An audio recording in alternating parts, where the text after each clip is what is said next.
pamusoro penyasha dzaMwari. 2 Kings chapter 13 verse 20. Elisha died and was buried. Now Moabite raiders used to enter the country every spring. Once while some Israelites were burying a man, suddenly they saw a band of raiders. So they threw the man's body into Elisha's tomb. When the body touched Elisha's bones, the man came to life and stood on his feet. The man came to life and stood on his feet. May the Lord bless the reading of his word. Father, we thank you. Speak to us tonight. Instruct us, correct us, empower us for the glory of your name. In Jesus' mighty name I pray. Amen and amen. Tidanditaure pamusoro penyasha dzaMwari. This text to me inoshumira zvikuru sei nekuda kwenyasha dzaMwari. Pane murume pano wakafa. Vanhu vachienda kundomuviga. Vakaona hondo yeMoab ichiuya. Ndokubva vangodecide kuti let us just throw this man muguva riri pedyo rakangoshama iri. So it happened kuti vakamukanda muguva raElisha and he came back to life. My Duve Manjenje, you're welcome. God bless you. Thank you so much for tuning in. So murume uyu haasiri akaita sarudzo yekuti ndiikandei muguva iri ndinomuka. He was a dead man. But it so happened kuti akakandwa muplace inomudzora back to life. Haana kusarudza. Uye vaenda kundomuviga. Haisi choice yavo kuti vamise muguva raElisha. But it so happened kuti vakaona hondo yevaMoab ichiuya. So vanga vasina choice but to run away. So nzvimbo yavakangoona kuti rega tingokanda munhu uyu, vapaiva neguva ranga rakashama. Handizive kuti rakacherwa nani, handizive kuti rakashamiswa nani. Asi Bible rinoti guva raElisha ranga rakashama. Vanhu ndokuva vati regai tikande murume uyu muguva titize nekuti kune hondo yeMoab iri kuuya. It so happened kuti vakamukanda muguva raElisha. Chitunha pachakandoguma mabhonzo aElisha, the man came back to life. Haisi sarudzo yemurume uyu kuda kuvigwa muguva remumwe munhu. Ndofunga ari mupenyu zvichida achirwara dai akabvunzwa aidawo rake guva kuti avigwewo mune rimwe guva. But zvakangoitika, it so happened kuti akakandwa mune miracle, akakandwa mune blessing, akakandwa muplace yakamupa favor to come back to life. Siyabonga wakamutetwa. May the good Lord bless you. A good evening to you. Mwari wakuitire nyasha. I don't know tonight kutara neupenyu wani, but you know yourself very well. Kuti kune zvimwe zvinhu zvakaitika, kwete nekungwara, kwete nekugona kana kurongeka. But it so happened kuti ukangoerekana wakandwa mune blessing, mune favor yako. Vanhu vazhinji vaifa vachivigwa.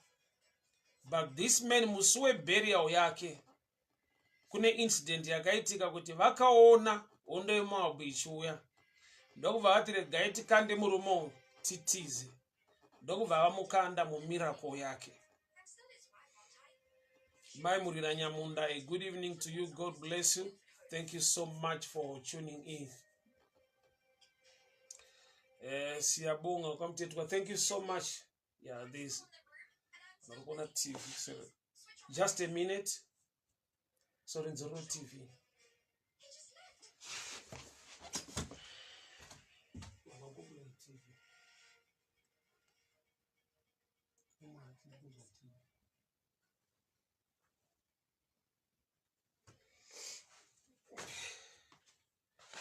Right.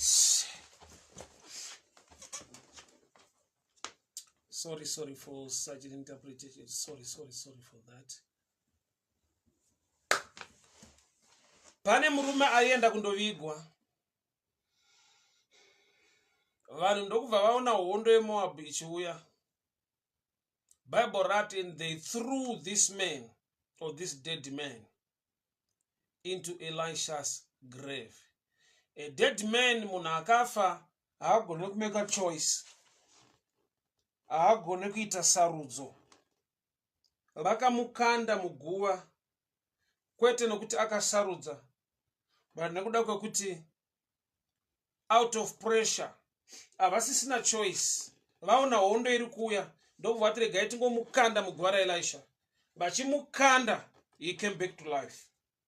Haana kudzoka back to life nekuda kwekuti wanga waita sarudzo.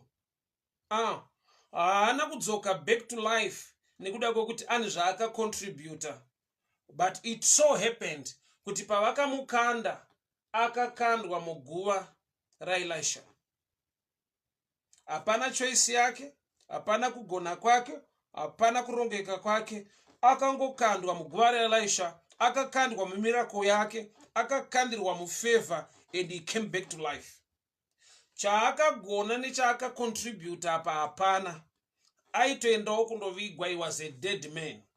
So zvinoitika muupenyu zvichida, I don't know kuti kutaura nani, but unogona kutresa ukaona life yako kuti pane zvimwe zvakaitika, kwete nekuti une chawakagona kana kuti une maprayers awakaita o mafastings awakaita, une zvimwe zvawakaita kucontributa. It so happened zvekuti newo wakatoshamisika kuti zvakafamba sei kuti usvike pauri ipapa, kana kuti ugone kusangana neumwe munana neimwe blessing neimwe miracle yawakasangana nayo. It so happened kuti vakangomukanda. Kukandwa nekuvigwa zvinhu zvakasiyana. Proper burial, vanonyatsoviga munhu muguva rake.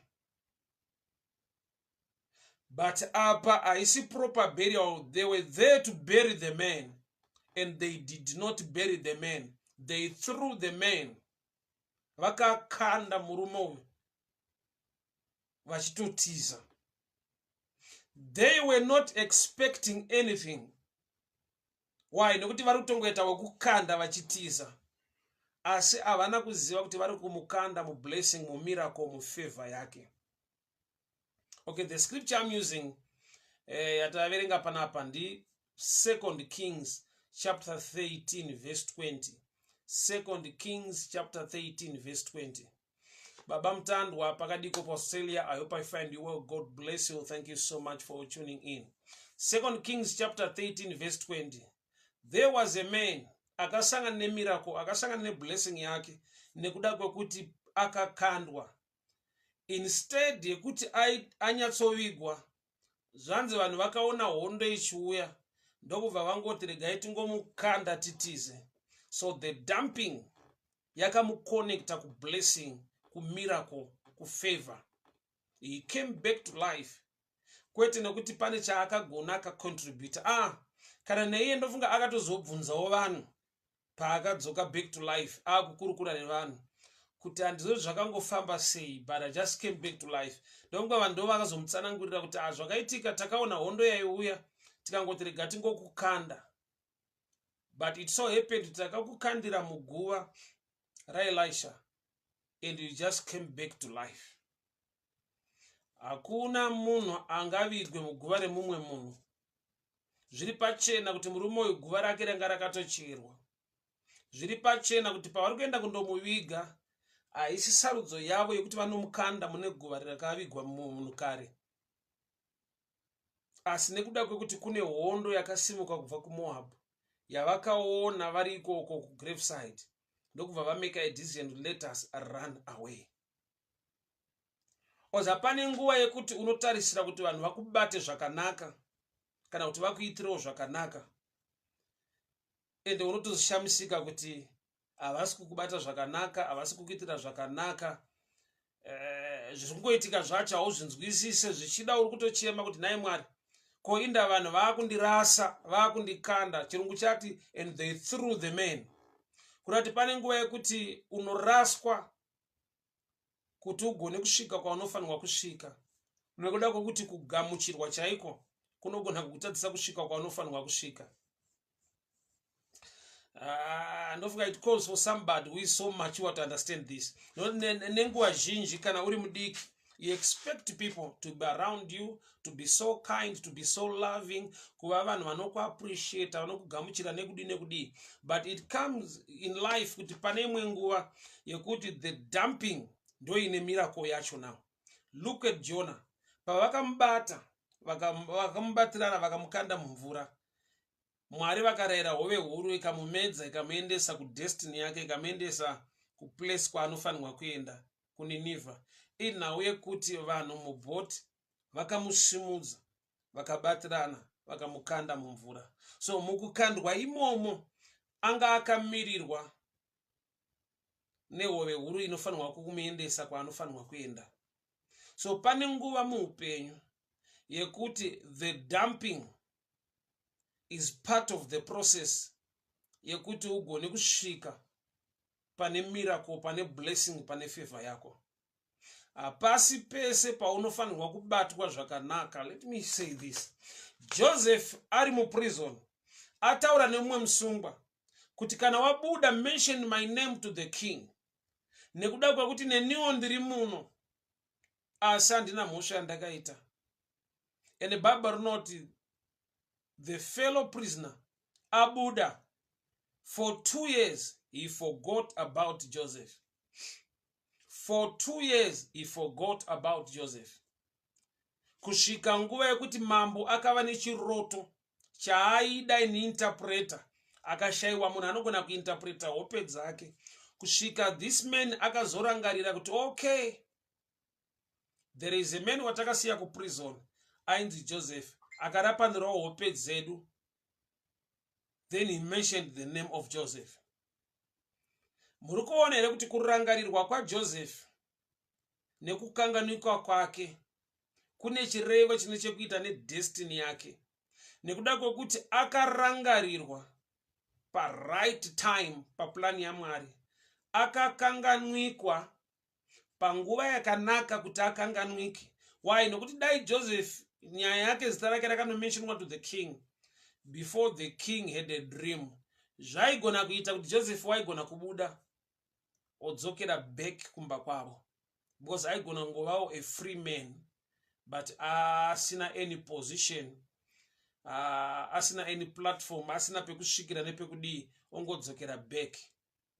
But time yaakarangarirwa yanga iri prophetic, yanga yakaprogramwa nedenga kuti time yaanorangarirwa pana mambo paane chiroto ari kubuda muprison ointerpreta the dream, osangana nefavor, neblessing, neposition, nereward. Trude Chikwai, may the good Lord bless you. Irene, may the good Lord bless you. Thank you so much for tuning in. So this man, vanhu vari kuenda kundomuviga kureva kuti vanhu musociety havasisina tarisiro yezvingaitika kune murume uyu. Vadecide kuti handei tinoviga munhu uyu, munhu yapasisina atofa. But pavanosvika kuarea ine makuva acho, vasvika pedyo neguva raElisha, kandopa vakaona kune hondo yeMoabhu yaiuya. I always tell people this, kuti hondo zvainouya kuzoita, inouya kuzoparadza, inouya kuzouraya. But this time hondo payakaonekwa ine favor yakaita to somebody. Vamwe vari kutiza nokuti vaona hondo. Mumwe ari kusangana nemunana wake munguva iri kutiza vamwe. Haisi yese nguva zvinhu pazvinoipa muupenyu pazvingaipira munhu wese. Haisi yese nguva zvinhu pazvinganzi zvanaka muupenyu zvikanakira munhu wese. Pane vane favor neblessing mune imwe nguva, mune imwe season. Kune dzimwe nyasha dzaunogona kungosangana nadzo when people through you or when people dump you. The dumping is one of the ways inogona kutoshandiswa naMwari kuti upenyu hweumwe munhu huendeke, asvike mu-right place, agone kukonektana nefavor yaanofanirwa kusangana nayo. The dumping iko kungokandwa, kungosiwa, kungorejectwa, kunogona kuva one of the ways dzawaiitonamatira uchichema kuti Mwari ndirangarirei. Kana Mwari vakurangarira, vanogona kumutsa vanhu vasingakufarire.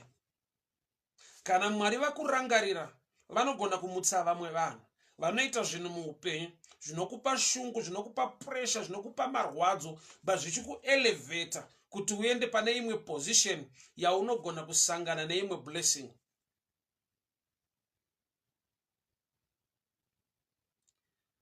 Nguva zhinji yatinamatira kuti Mwari watiwanire nyasha, tiwanirwe favor pamberi pawo uye favor pamberi pevanhu. Pane imwe favor inouya muupenyu hwemunhu, asi uchiitarisa haisi favor. Result yayo ndo favor, but process yacho ruvengo hatred. Favor ya Joseph, Mwari pavanoda kumuelevata nekumupa blessing muEgypt, aitange nekuremekedzwa, aitange nekugamuchirwa nekupiwa a higher position.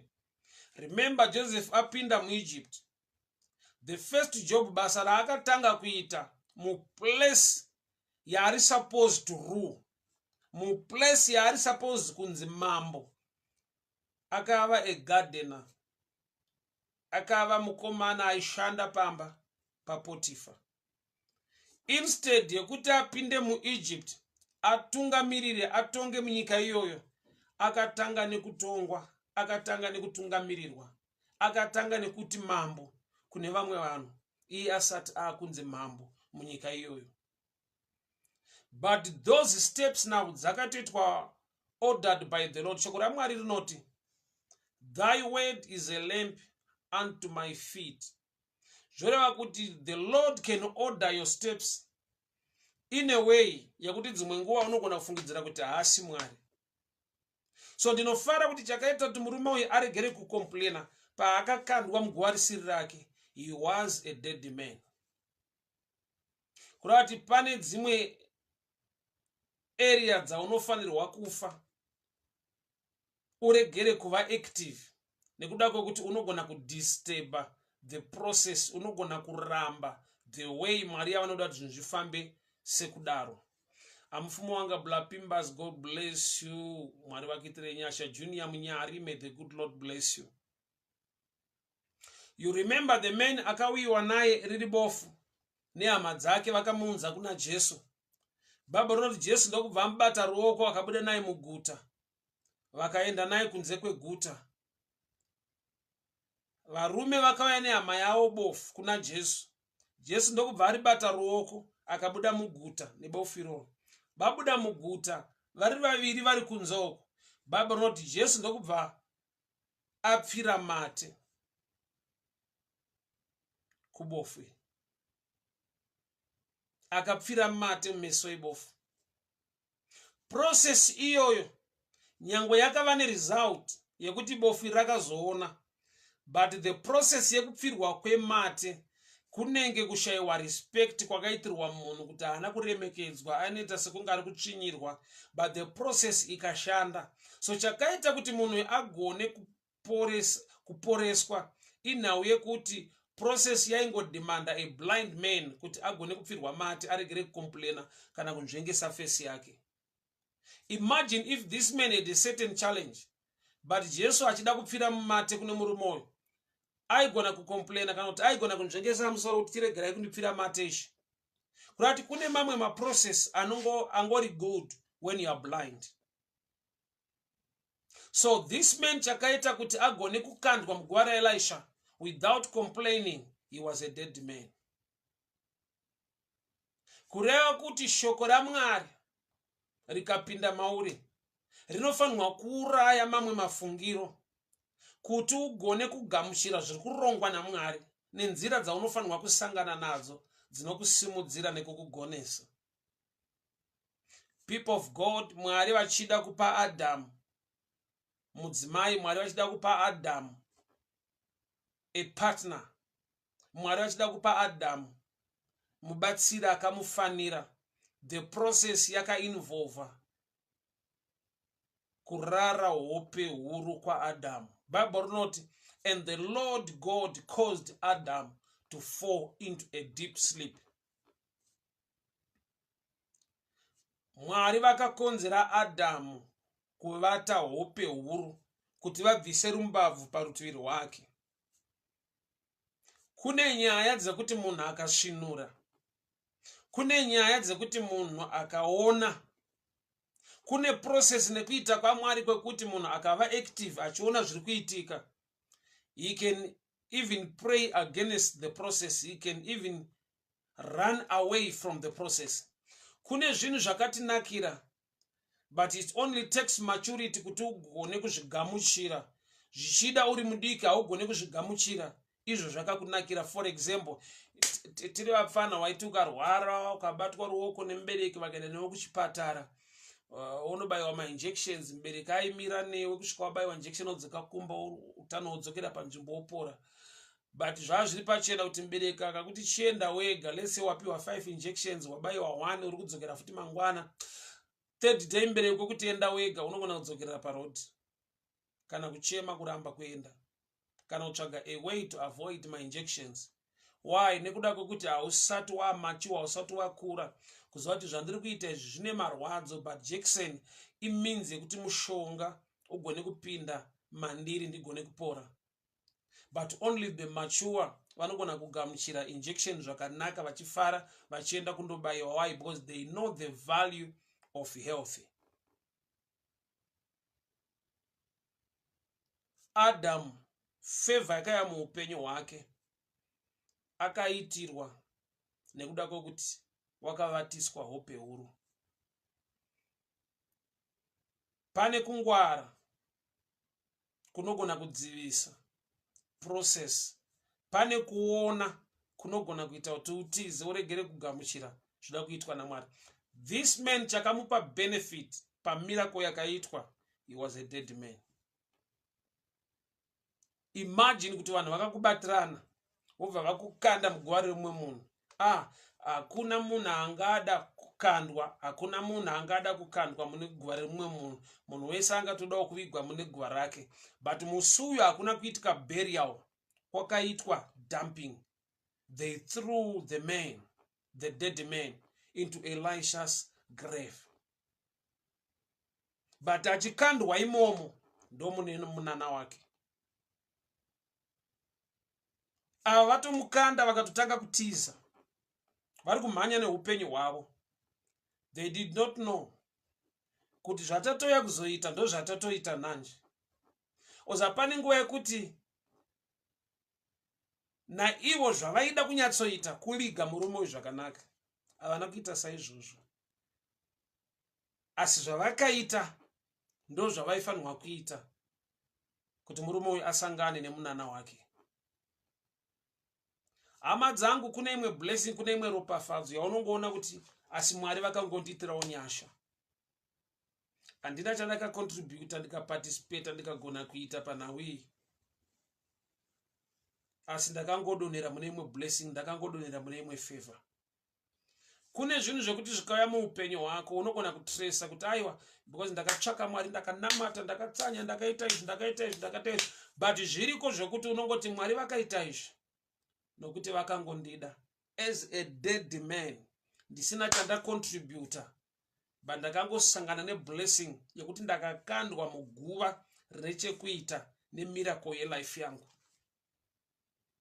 This man kuita bounce back to life kwaakaita, haana chaangagona, haana chaangaita. It just happened. Ufunge ndo dzimwe nyaya dzinofanirwa kudenha munhu kuti agare achitenda nekuonga Mwari.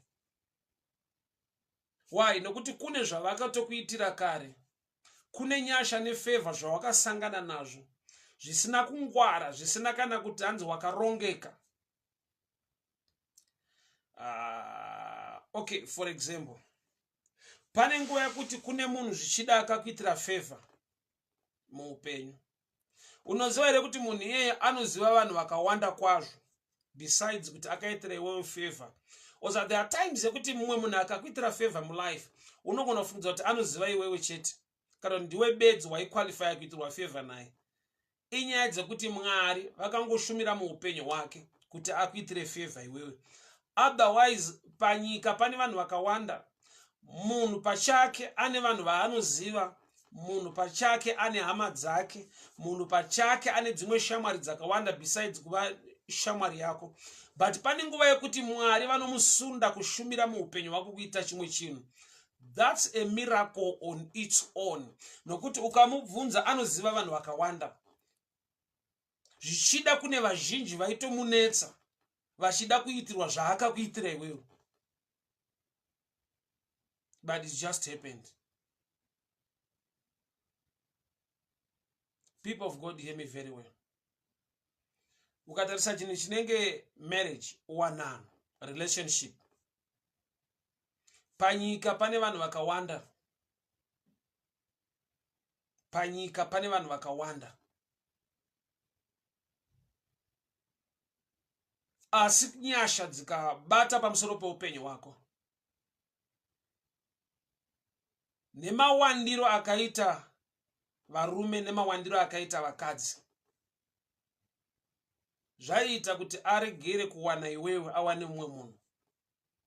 Vanoda kuwanikwa vakawanda, vanoda kuwana vakawanda. But it just happened. Ukati maybe kugona kutarana kwamakaita, it's something beyond that. There is a touch of favor, a touch of grace, kuti zvimwe zvinhu zvingoitika, nokuti zvaigona kuitika neimwe nzira. People of God, hear me very well. Benefit yemurume yekuita bounce back to life haina contribution yake. Chatingati akacontribute kana kugona ndechekuti akangofawo zvake. Why? Nekuda kuti paakafa kune vakafunga kundomuviga. Munoziva here kuti dai vakauya kuzomuviga the day before vakauya irori, vaikisvika vakanyatsomuviga. Why? Nekuti musi wakarongwa nemaMoab kuti let us go and attack Israel, ndo musi waiya kuzovigwa murume. Dai vakauya a day before aivigwa, hama dzangu, kuronga kwaMwari, kurongeka kwaMwari, favor yaMwari kana yafunga nezvako, nyasha dzaMwari dzikanzi dzikuronde, dzikuropafadze, dzikuitire zvimwe zvinhu muupenyu, nemaenemies ari kure anonzwa kuti nhasi ndo zuva ratinofanirwa kuenda, yeti ndo zuva raunofanirwa kumuka, ndo zuva rauda kuitwa burial, ndo zuva raunofanirwa kusangana nefavor. Mwari vane kurongeka kuri mavari pamusoro peupenyu hwevanhu kana nyasha dzanzi dziflowe muupenyu hwako. Maenemies ari kure ekuMoab ndo vakati let us go and attack Israel. But the way they were about to use musu uyu, inzwa Bible patataka kuverenga pati, they used to come.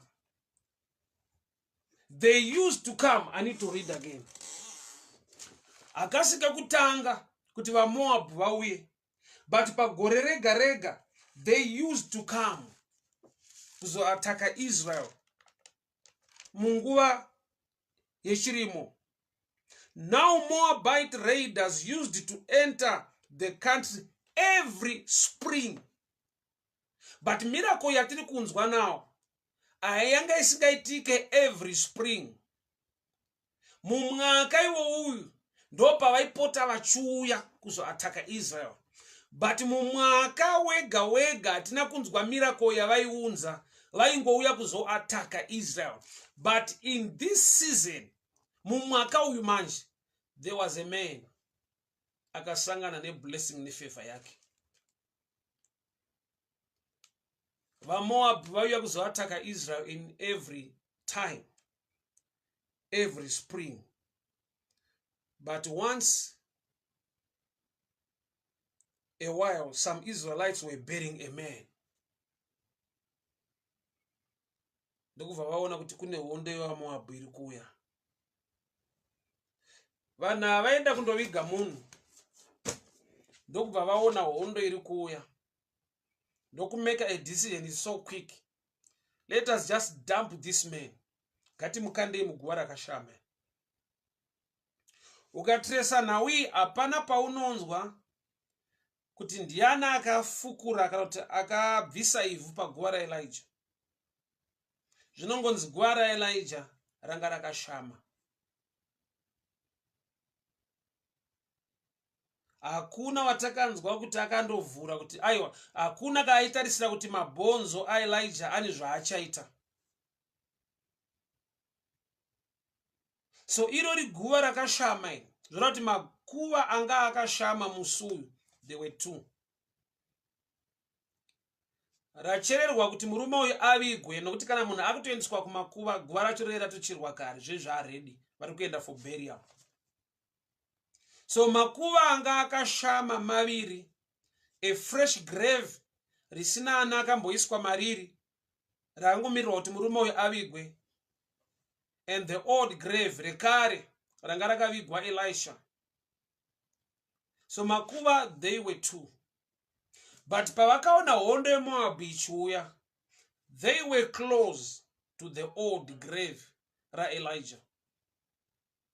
Pavakasvika kumakuva, guva ranga rakashama raElijah ndo ranga riri close to them pavakaona hondo yeMoab ichiuya.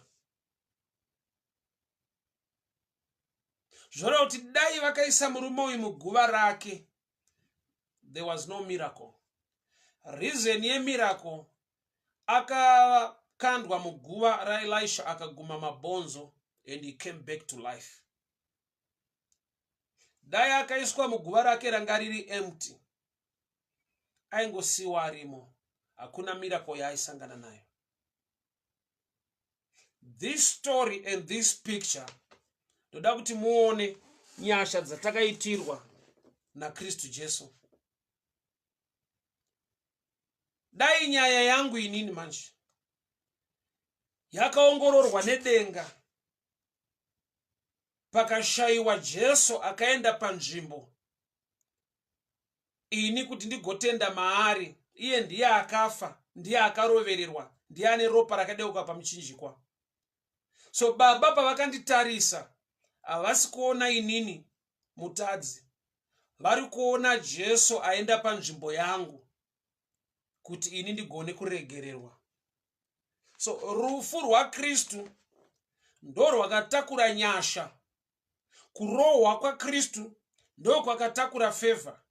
Matambudziko ese akaiswa pana Jesu aifanirwa kunge akanangana neni, but nekuda kwekuti pana akafanofa manje, saka inini zvese zvaakuitika kwandiri hapana contribution yangu kana one, dzingoriwo nyasha dzekuti pane guva ritoripo kudhara ini ndatofawo ndiri suppose kutovigwa. So ndikasakandwa muguva raJesu, ndikasangokandwa muguva raJesu, pane rangu riripo riri ready kuti ndikaiswa mune rangu ndifushirwe zviperi. So guva raElisha ishadow picture yerufu rwaKristu to the New Testament church. Kurati matambudziko ese ari kuuya, zvese zvakarongwa neenemy against my life, ndaakuziva pekutizira, ndaakuziva wekutenda, ndaakugona pekuhwanda ndiri. Why? Nokuti ndikapinda muna Kristu, chese chauya kuzondiuraya iye wakatora nzvimbo yacho, wakatora nzvimbo yangu. Chese chauya kuzondikuvadza iye wakatora nzvimbo yangu. Kuda kuti ukandiona ndichifamba, haisi nyaya yekuti ndakasimba, but inyaya yekuti pana akarohwa akakuvadzwa panzvimbo yangu. Ukandiona ndakamira ukazviona zvinhu zveupenyu hwako zvichiendeka, it's all about him. Wandiri kutaura kudaro ndiJesu, wandiri kutaura kuti Jesu ndiye anonzi nyasha dzaMwari, the grace of God. Munhu akafungidzira kuti ane zvaakagona nezvaakaita, this man was dead. Miracle yaakasangana nayo yakaitika akatongofawo zvake. Vanhu vakamukanda ndo vakangodecide kuti ngatimukandei muguva rakashama. Guva iri chakaita kuti rishame ranga rakamirira kuti pawanikwe nyasha dzinoflowa dzichienda mune mumwe munhu. Vanhu vakaviga Elisha. Bible panatanga kuverenga rati Elisha died and was buried. Burial zvinongoreva kuvigwa. kuvigwa zvinoti akaiswa muguva akatofushirwa. But the man who was dead and buried, pane imwe nguva zvanzi guva rake rarakashama, kureva kuti kune akaunti yakavhurwa yekuti upenyu hwako huendeke, kune favor iripo. So pese paunopinda muprayer, bvisa zita rako, isa zita rake. Pese paunochema nekutsvaka nyasha muna Mwari, iye anoti kana maakukumbira kuna Baba, kumbirai muzita rangu, nyengeterai muzita rangu. Why? Nekuda kwekuti ndiyo akaunti yakaopenwa, kuti ini ndikapinda maari ndinosiya rufu kwaari ndotora upenyu kubva kwaari. Yet Elisha akafa, but mabonzo ake ari kuririsa life kune mumwe munhu afa kana munhu akandwa imomo. So zvichida mamwe matambudziko akaitika ndechekuti pane vanhu vakambofawo vakanovigwa mumakuva avo vachiignore nyaya yekuti pakandwe munhu muguva raElisha amuke, nokuti mupfungwa mavo zvazvisimo kuti guva iri rakashamirei. But pavakaona hondo ichiuya ndopavakati ngatingokandai munhu uyu titize. Kurati hapana kuitika proper burial, hapana respect yakaitwa, hapana proper burial yakaitwa, hapana maflowers akaiswa. So there are times yekuti uchida kuappreciatewa nevanhu, no flowers are coming to you. But kusauya kwemaruva kureve kusauya kwenyasha, kureve kusauya kwefavor. Unogona kutosangana neblessing yakakura kudarika maruva auri kuchemera, kudarika kuappreciatewa nevanhu kwaunoda. Imagine dai pakaitwa proper burial, murume akavigwa muguva rake akanyatsofushirwa. Zvechokwadi vanhu vaigona kugadzika maflowers paguva remurume. Vanhu vaigona kuita inonzi last respect pachivigwa murume. But hapana maflowers akaiswa, hapana last respect yakaiswa, hapana prayer yakaitwa. Vakangomudhampa and he came back to life. Samubvunzo wobva wati, ungachemera here maruva paguva rako kana kutogamuchira iyoyo the dumping yakaitwa so you can bounce back to life? So kune zvimwe zvinhu zvisiri kuuya kwauri, kune zvinhu zvausiri kuitirwa nekuda kwekuti Mwari vada kuita zvikuru zvinodarika izvozvo. Kuva nemaruva paguva rako uine mukana wekuita bounce back to life, zviri pachena kuti haungasarudze maflowers iwo wakafa, ungatosarudza the dumping yakaitwa murume uyu kana ichikonzera kumuka kwako. Manhero anhasi hama dzangu, ndoda kuti ndide nemumwe munhu kuti ugone kugamuchira imwe favor Mwari vanoda kuunza muupenyu hwako. Kuti kana ari maruva evanhu angandishaisa dzimwe nyasha dzoda kuitwa naMwari, Mwari kuda kwenyu ngakuitwe. Maruva evanhu ngaambomira, ndiri kuda nyasha dzinoerera kubva pamuchinjikwa. Kuronga kwevanhu ngakumbomira, ndamirira kuronga kwenyu imi Mwari nefavor yenyu. Pane nguva yekuti zvidiki ndo zvari kuexpecta kuti zviitike, Mwari ndokubva vazvivharisa. But nekushayiwa meso emweya nekuona, unongochiti Mwari mandirasa, dai zvangoitika saizvozvizvi. Remember life yemukadzi anonzi Ruth. Ruth auya kuBethlehem. The first man, the first kinsman redeemer, aiva ahead of Boaz, akapiwa opportunity to marry Ruth, akaramba. Akati by doing so I might hinder my inheritance, my estate. Why not? Akatarisa history ya Ruth kuti akarorwa for 10 years naMalon vari kuMoab. Havana mwana wavakava naye pamwe chete. Samurume uyu ari kuti ndinotyira nhaka yemunda wangu kana ndarora munhu uyu. Ndokubva ati kwete hazviite. So Ruth haana kutanga nekuroorwa paakauya kuBethlehem. Akatotanga nekurambwa, akatotangwa nemumwe munhu, murume akapiwa opportunity, akati I cannot take Ruth as my wife. Kazhinji kacho no, tinogona kusaona sekunge imhinduro inogona kushandiswa naMwari pane zvimwe zvinhu muupenyu. Why? Nekuda kwokuti tina Yesu watakamirira, tina hongu watakamirira, tine favor yatakamirira, tine imwe welcome yatakamirira. Pane kuramba kwezvinhu kwatinongofungidzira kuti ndi Satani, yeti pane kuramba kwezvinhu kwakatorongwa nedenga. Why? Nokuti ukangokandwa muguva rako unovigwa. But murume uyu paakakandwa muguva raElisha akamuka. Zvingarevei muupenyu hwako mudikani maneranhasi? Zvimwe zvinhu zvikafamba sekufunga kwako, zvikafamba sekuronga kwako, wairasa. That's why pa prayer tichinzi tinamate tichiti thy will be done, thy will be done. Kuda kwenyu kuitwe, kuda kwenyu ngakuitwe. Why? Nokuti pane kufunga kwedu nekuronga kwedu kwakatinakira pamaonero edu, but kusina kunaka in the long run yeupenyu mufuture. Munhu wese anoda burial iri decent.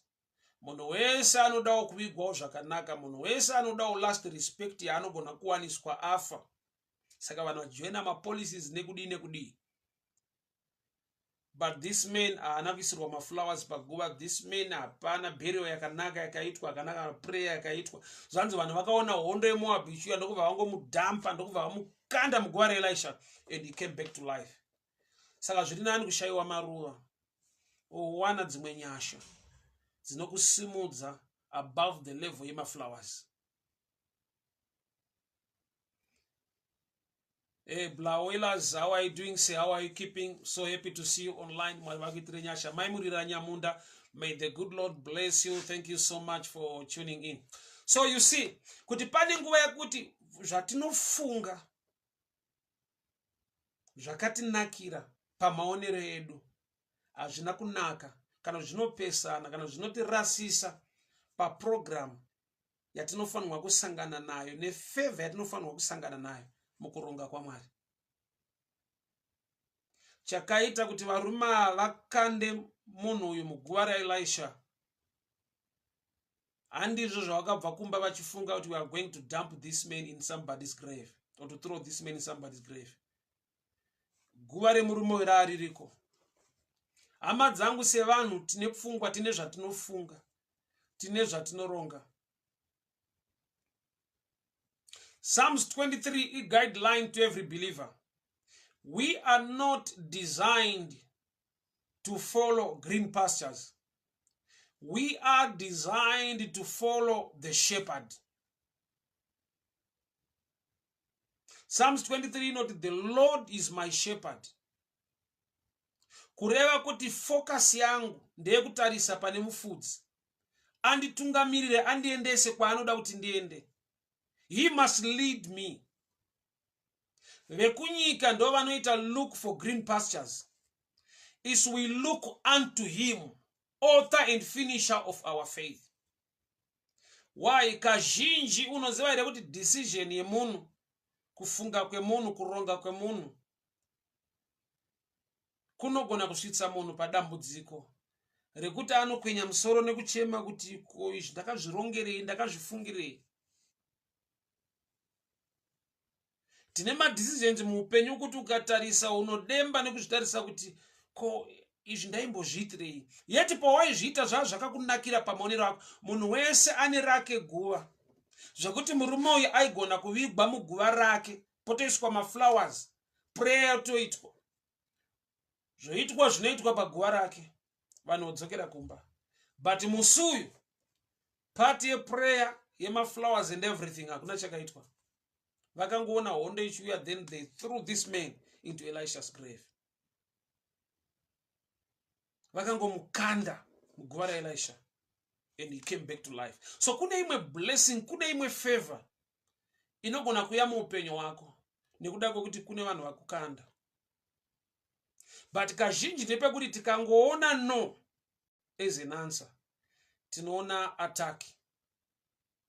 Tikaona the dumping as an answer, tinoona kuri kushayiwa respect ne love yaitwa nevanhu towards our lives. hama dzangu, shoko raMwari rinoti all things work out together for good. Romans 8:28, all things work out together for good to those who love the Lord, those who are called unto his purpose. Program yaMwari nefavor yaMwari inogona kuuya muupenyu hwako, kwete zvichirongwa neshamwari nevanhu vaunofarira. Your enemies can be part and parcel of your blessing.